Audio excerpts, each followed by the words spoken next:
Welcome today to the next edition of the Rare Business Podcast. With me today, I have Laurence Buchanan. Hello, Laurence. Hi, Adrian. First of all, Laurence, before we kick off, tell us a bit about you and what you do in your role, etc.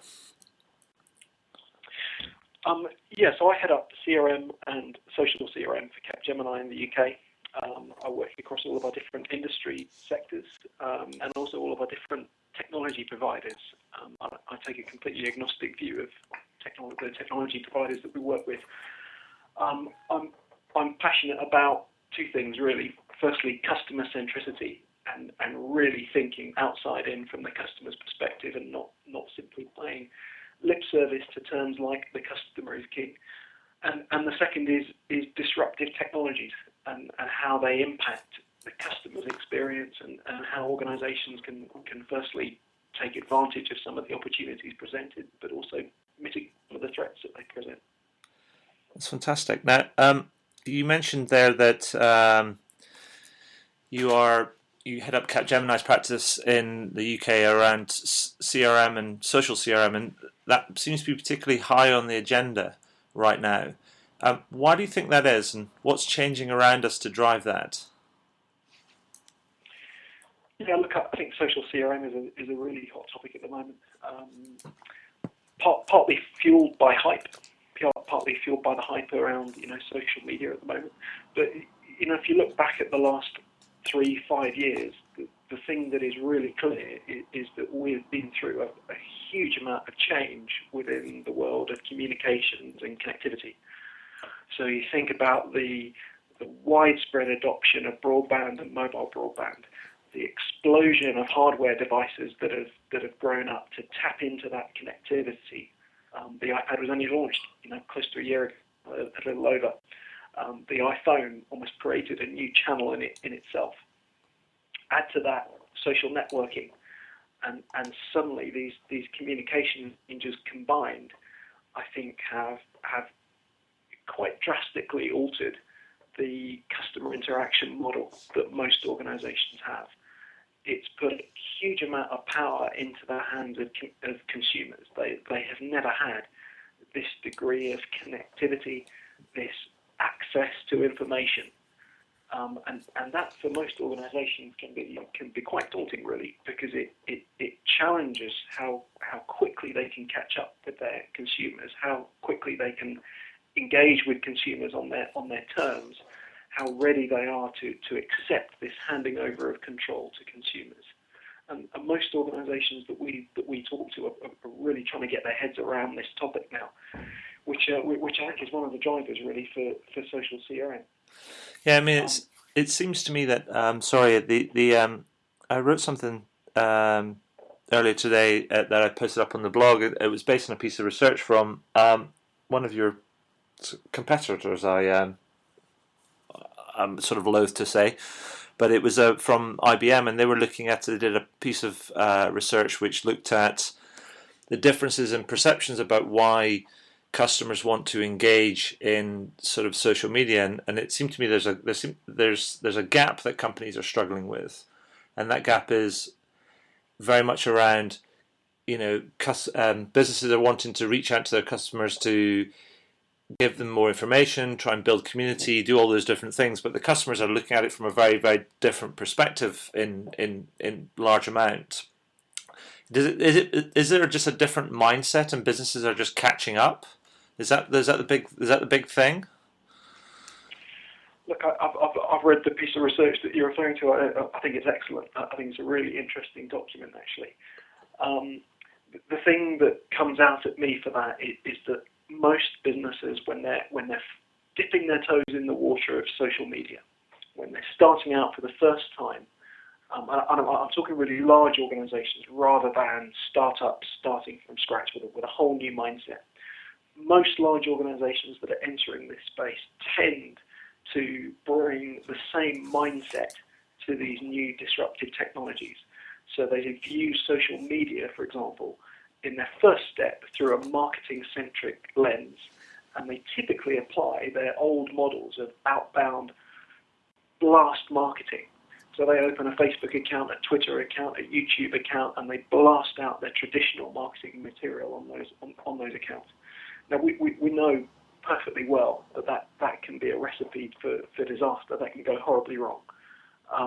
Consumers will interact where they want, and consumers, when they interact with organizations, will do so in a two-way process. That blast out model on social media is a pretty dangerous one, I think. So I think to make the step, the most crucial part for me is the mindset change, and it's the mindset change from thinking what I call inside out. In other words, the organization defines the product, how it wants to take the product to market, who it wants to take the product to market to. The organization tries to control everything, even the point at which customers buy. We want customers to buy when it suits us, on the channel of our choice, at the time of our choice. We want customers to use service channels that are most convenient for us because they're cheaper for us. That mindset shift to outside in is incredibly difficult, but to me, it's the most fundamental part of this social CRM topic. And it's actually thinking outside in from the customer's perspective. What are the jobs that customers are trying to do? What are the value creation processes that customers are following?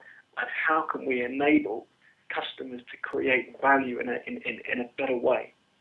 And when we start to meet those consumer needs in a way that drives mutually beneficial relationships for customer and for organization, that's when I think we can really start to get value out of this topic.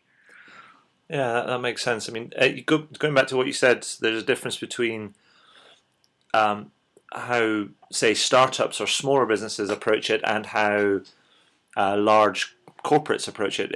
Is the fundamental difference then just mindset and how they approach things?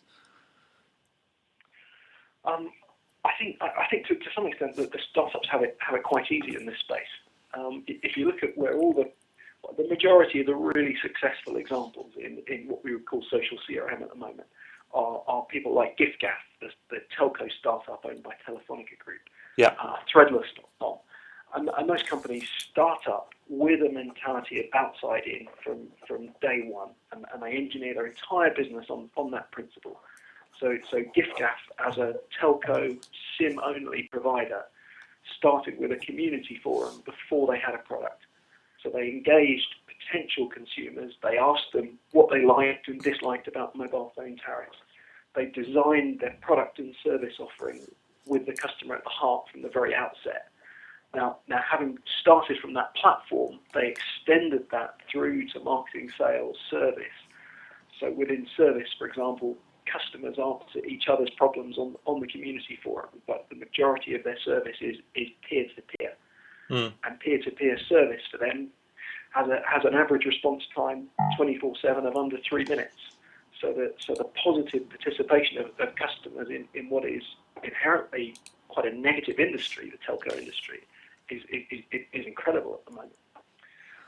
But I think if you're contrasting startups with the larger organisations, clearly startups like giffgaff don't have the legacy, if you want, the legacy of existing channels, the legacy of existing departments who behave in a siloed way, who are incentivized in many cases to behave in a siloed way, the legacy of ingrained customer behavior that have in our customer base that will only use the contact center, for example. So that's a behavior of within product management of a command and control mindset that we will control what product we take to market and when. Now, when you're applying that shift to a large organization, this is transformational now, and the set of challenges around it are very, very different to a startup. And that's fascinating. You talked about legacy systems and processes and silo mentality and incentive structures and control, etc. I mean, that sounds like there's a huge challenge for organizations, for large organizations, to make this change, this fundamental change. I mean, it almost sounds like, in a way, it's going to take some really brave organizations to almost blow themselves up and remake themselves if they want to compete, sustain themselves, and lead their markets going forward. Would you agree with that? Yes, in part. I think the gift-gap model has showed that it's possible for a small startup to be incredibly disruptive within an industry. Now, the pressure for most organisations is to think, how can they react to this constantly changing world of technology simply to keep up with where their consumers are? How can they take advantage of those changes quicker than their competitors, learn about their consumers quicker than their competitors, apply that into action quicker than their competitors? And I agree that the scale of that change can be enormous. Now, the thing I would say to caveat that, though, straight away, is that, having gone through 13 years of working in the CRM market, I remember very well the sort of boom and bust of CRM. And where CRM went badly wrong was we spoke about this monumental change, and the way we delivered it was... Laurence, you were saying before we got cut off about the massive transformation that companies will have to kind of go through, and you were adding about a bit of a caveat. Absolutely. So I think, on one hand, the scale of transformation that most organisations will need to go through to take advantage of some of these huge changes in technology, I think that scale can be enormous. But on the other hand, if you look back at the boom and bust of CRM, one thing that was really clear is that the way the early CRM projects approached this change was one of big bang. I remember CRM programs that would define a vision that was an end state 3 to 5 years down the line, and they would work to deliver that end state with a huge monolithic, cumbersome program. And we all know what happened to those. The wind came out of their sails, management lost space, expectations changed, people couldn't remember why they were doing the program in the first place. By the time we implemented the technology, it was out of date. That's not the way we deliver customer-facing programs these days, or in fact any major IT programs. To me, the thing that's changed now is that we're able to deliver in a far more agile way. And things like cloud computing, software as a service have greatly helped that, because they make it so much easier and faster to consume the business capabilities we want as a service, to pay for what we use, to scale them up and down as the business demands it. So that makes it far more easier to take in effect a sort of portfolio approach, where we're prepared to back a number of different initiatives, recognizing that some we will test and they won't come to anything. Some will really fly, and we can continue to back those. So I think the way of delivering change has in fact changed quite radically in the last few years. There's sort of two things that occur to me when you were talking then. One of the first ones is that you talk about the change and creating that change and create a movement towards more customer centricity. First question I have is, where does that start? I mean, is that always going to start at the board level, the CEO's office, or are you also seeing evidence of it starting in individual departments and through in individual sort of functions, that they're just going off and innovating themselves because they're faced with sort of new challenges? I've seen it start in all sorts of different places, actually. Fundamentally, I suppose it starts with the customer. It starts with customers interacting in a completely different way. Mm. It starts with customers going to price comparison sites. It starts with customers talking to each other in consumer forums, venting their anger and complaints on social networking sites. It starts with customers who are pulling and changing that customer interaction model. Within the organization, then, I've seen the response to that change come from lots of different places. Top down, the forward-thinking CEO who really wants to get on top of this, and understand what it means to his or her business, how they can take advantage of these changes.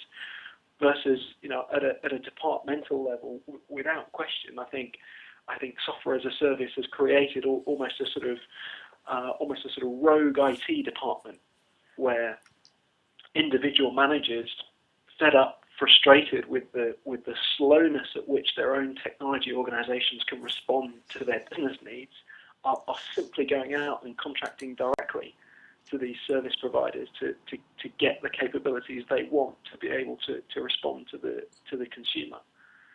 I think the one constant for me is that to really make change stick, it has to flow top to bottom. It has to have executive buy-in, but then clearly the people that have the biggest impact on the consumer are the people that are interacting with the consumer. And that brings me to my second point. You talk about technology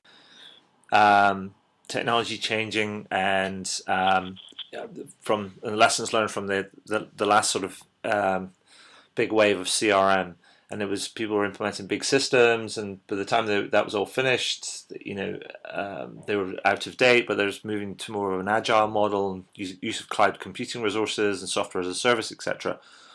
It seems to me the one thing that stays constant in all of that is, if you like, the culture of the organization and the employees and the level of engagement the employees have with the organization to go on that journey. Is that something that's also rising up the agenda as well?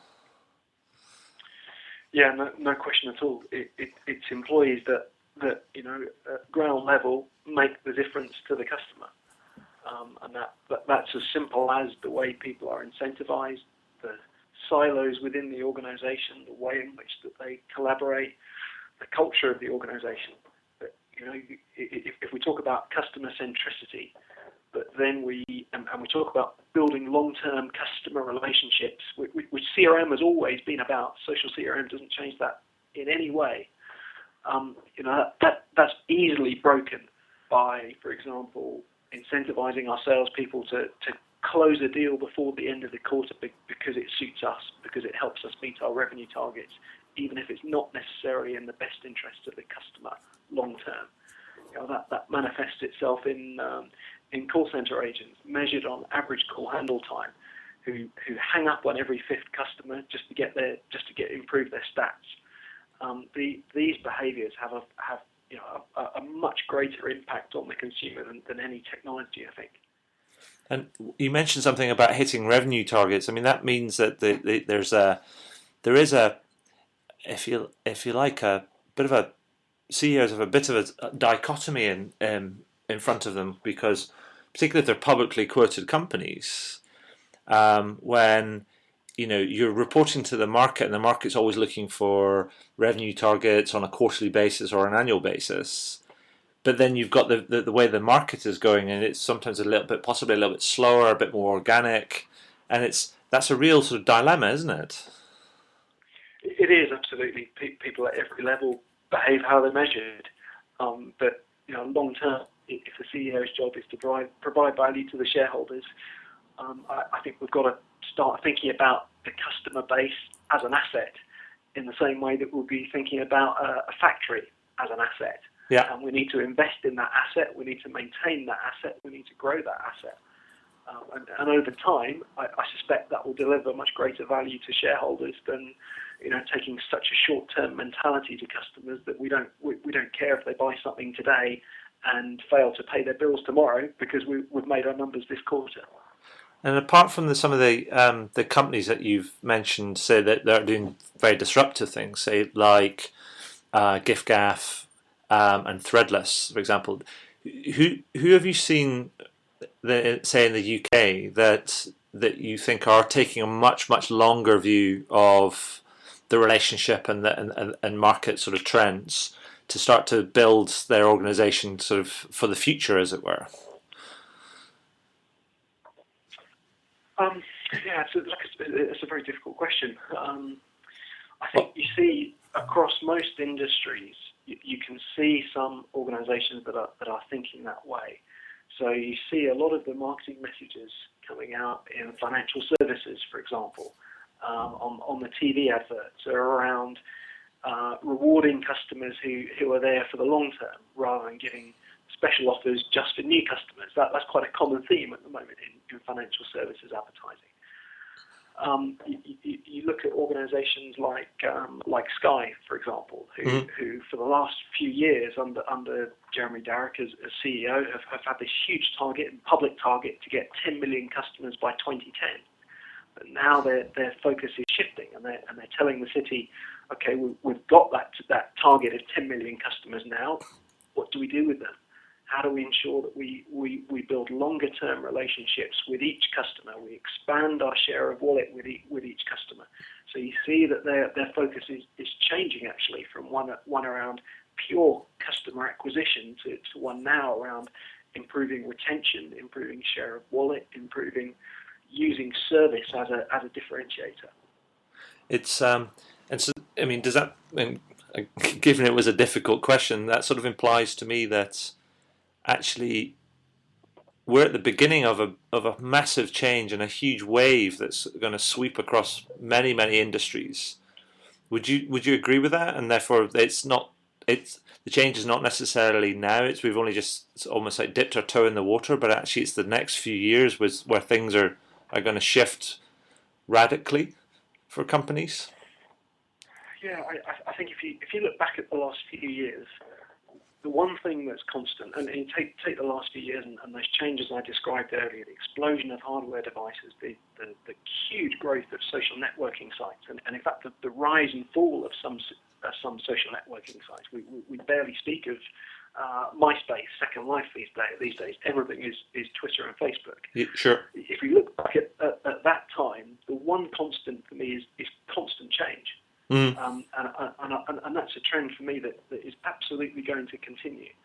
And the challenge for most organisations is quite simply, we don't know what the next major disruptive hardware device that Apple or someone else will launch. We don't know what the next big social network will be that's being dreamed up in a college dorm room in Silicon Valley, in Towsley, and in London. What we do know is that those things will happen. Yes. And that the organisations that are agile enough to take advantage of that change, to move where their consumers are, to learn about their consumers, to apply that learning into real action, are the ones that are going to succeed in this marketplace. There's a sort of common cliche really in business circles around, I suppose, around skating to where the puck is going to be. You were saying before we got cut off about the Wayne Gretzky saying, "Got to skate to where the puck is," and that's one of the big challenges, isn't that actually nobody really knows where the puck's going to go because there's so much change. Change is so constant. How do companies deal with that? No, exactly right. I think I think rather than spending all your time trying to predict where the is going to be, and there's some value in that. Don't get me wrong. I think really focusing on how do we ensure our agility is there so that we can take advantage of these changes, whatever they might be. And to me, that it comes down to the classic people, process, technology, doesn't it? It comes down to how can we ensure that from an organisational perspective, we break down these internal silos. We get the right people talking. We empower them to act fast. How can we ensure from a technology and process perspective that our information architecture supports constant change, that our IT environment supports the ability to, for example, consume services as we need them, scale them up and down as we need them, switch them on and off as we need them, rather than in the old mold around saying, we've spotted a change, we need to make it. 6 months down the line, IT finally delivers on that promise. It permeates the entire organisation really. And I think therefore that must be that sort of advice would apply to pretty much every business. Really, it's almost like the majority of your focus should be on serving your current customers well, and also then staying agile. Is that right? Yeah, I agree. This last 3 to 5 years has just shown change is so fast now. It really is. You think how many people around you now have an iPad, It's gone into every aspect of the consumer world, of the business world as well. I can't seem to turn up to a meeting now without someone putting an iPad on a table. Yeah, that's a hardware device that was only launched, a little over a year ago. I do think that we are in I think it's exciting times. I mean, tremendously exciting times, because we don't know what's going to happen. But I think what's also really exciting from my perspective is that, business is becoming more human, and in its customer centricity, it's becoming more human. And I think it's a fantastic opportunity, both inside organizations and also outside of organizations as customers, to really sort of drive innovation, enrich conversations, build co-creative projects, all of that sort of really good and interesting new sort of stuff. So I believe that we're living in really exciting times. Absolutely, yeah, I couldn't agree more. And now it makes me think, I have no idea what I'm going to buy for my brother for Christmas in the next kind of couple of years, because you just never know what's going to be around the corner. Yeah, absolutely. You know that whatever you do buy will probably be out of date in 6 months. Absolutely. Obviously, we're gonna back to the time of your favourite uncle, when all they do is they end up just giving you a check and saying, go and treat yourself. Yes, exactly. But on that, I think to some extent a lot of people today are shifting their mentality from buying to renting. Yeah. You see people buying computer games and then passing them on to the next person really quickly. Yes. In effect, they're renting it. You see people using services like Zipcar, for example, in the US, yeah, where they're giving up the idea of buying a car and owning it for 5 years and watching it depreciate over time to paying for something as and when they need it. Absolutely, and looking at things from different delivery models. I mean, look at how, say, Love Film reinvented the DVD rental market and completely, took Blockbuster out. It's and that happened over the space of what, 3, 4, 5 years. It's incredible. Well, it did. It's a really interesting story. You look at Netflix and you think for a couple of years they were really the darling of the stock market, weren't they? And seen as responsible for the downfall of Blockbuster Video. And you track the two share prices of the two firms, and it's such a clear moment around 2 years ago when Blockbuster tanked and Netflix just soared. But as little as 6 to 8 weeks ago now, Facebook announced that they were getting into the movies on demand video business. Facebook announced a partnership, I think with Warner Brothers, but I could be wrong. And they started to release, for example, the new Batman movie through Facebook that users could buy with Facebook credits. Right. This currency that Facebook have created out of nothing in the last 6-9 months, that suddenly they expect will do 2 billion in transactions on the Facebook platform this year. So the impact of that on Blockbuster was they saw a pretty significant drop in their share price the morning that Facebook announced that they were getting into that space. Now, that's not, of course, to say that Netflix will go the same way as Blockbuster, because they are already making moves to change their business. I think that they've already got into some content production for the first time now. Right. So they really have their finger on the pulse of what's happening. They are agile enough to look at what Facebook are doing, understand the threat, and respond. I think they're a great example of everything we're talking about on this call. Fantastic. Well, here's looking forward to the next few years. I mean, Laurence, that's been fascinating, and I think it would be quite wise to wrap up on that note before we get cut off again. But before I go, one of the things I always like to do to wrap up these calls is I always ask everybody that I speak to is there anything that you'd like to shamelessly plug? Good question. Oh, the thing that's a pretty hot topic for us at the moment is I guess around social CRM. We launched a proposition at the end of last year called Social Insight into Action, and that proposition aims to help organisations cut through these vast amounts of unstructured data that consumers are creating every day on the social web, and do that with a much greater degree of accuracy and automation than we're seeing from traditional social media monitoring. Once we've got some insights from that unstructured data, our aim is to combine it with structured business information, web analytics, call center analytics, customer analytics, for example, and then help the organization embed the change it needs to make. So changing a business process, changing the flow of content on a website, for example. So that proposition is called social insight into action, which is something that we are pushing pretty strongly at the moment and seeing a lot of interest in. That's fantastic. I'd love to know more about that. So if you've got any information to hand, then I'd love to take a look at more information on that. Looks like something worth talking about and learning more about. I'll send you over a link. Fantastic. Laurence, thank you for your time today. That's really interesting and exciting and insightful. And that's great. Thank you very much.